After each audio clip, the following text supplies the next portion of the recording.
Glory shimmies like she's dancing the jitterbug. That's what Grandpa Gus calls his pickup truck anyway, the one he's always driven, with Gus's salvage painted right across the doors. She, that's the other thing we've always called the truck. She, because Old Glory's a regular part of the family, jiggles so much she tickles my stomach.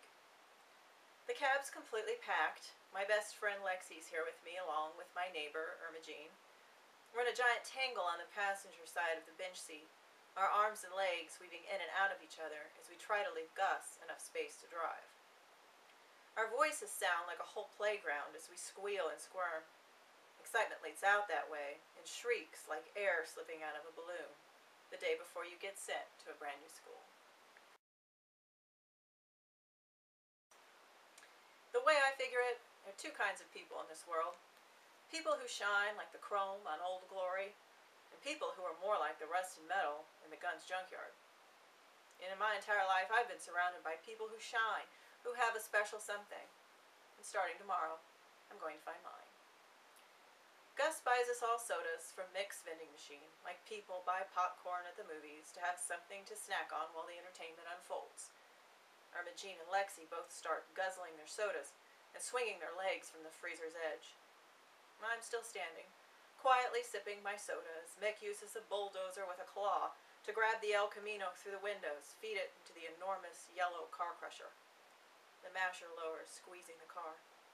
At first the car looks like it's trying to fight back, but it's no match for Mick's crushing machine. The windshield pops, making tiny glass pieces fly like drops of water from a stomped-in puddle. Lexi and Irma Jean cheer as if they'd just watched a movie villain get his comeuppance. The old El Camino keeps shrinking as the roof is pushed down to the floorboards. Irma Jean and Lexi hoot, clapping. They love these shows. I have to admit, it really is pretty amazing watching something as big as a car get turned into a patch of metal that stands about as tall as a concrete block.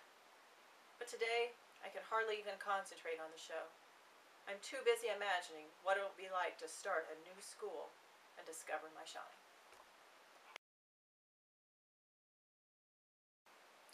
As we scoot our desks together, it gets hard to breathe. All the reasons for missing my old school keep piling higher faster. I decide right then to only miss 3 things.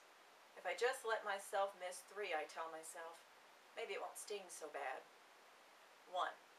I miss the way the old wooden seats were all worn shiny, like they'd been given extra coats of varnish. But it wasn't some coat of glop on those seats. It was that they'd had so many kids sliding in and out of them to recess and lunch and gym class. We buffed those seats with our backsides. Every Monday morning, as we said the Pledge of Allegiance, I'd look down at the glossy wood of my desk chair and imagine the faces of everyone who sat there before me. Generations and decades of them, even Grandpa Gus himself. So many of them, if you piled our yearbooks on top of each other, it'd stretch all the way to heaven.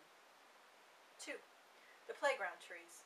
Those trees were so big any one of them could have made an umbrella for the giant in Jack and the Beanstalk. 3. Lunchtime. I loved the way that everybody used to bring brown bags filled with last night's supper stuck between 2 pieces of bread.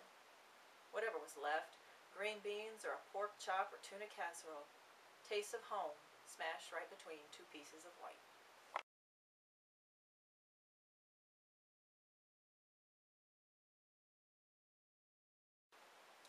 We used the Widow Hollis's old washer and dryer to make a buoy with bright silver streamers coming out of his hand.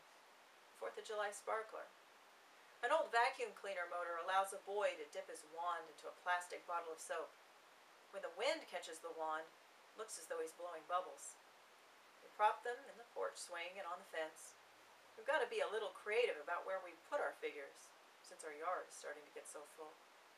We use some old bikes to put together a little boy who hangs from the front yard pin oak. His knees are hooked over the lowest limb, and he dangles upside down like a possum. He's got a big round stomach with a spring for a belly button, because he's an outie. Our last 2 people turn out to be my all-time favorites, baseball players. The umpire wears a wire mask made from an old screen door, and the batter is on his belly, sliding toward an old plate that's anchored into the ground right in front of our gate, sliding toward home. It brightens up the world, I tell Gus, as we stand on the front walk, eyeing our creations, just like Mom wanted to do. When Gus looks down at me, sadness and joy swirl through his face, like the stripes on a peppermint candy.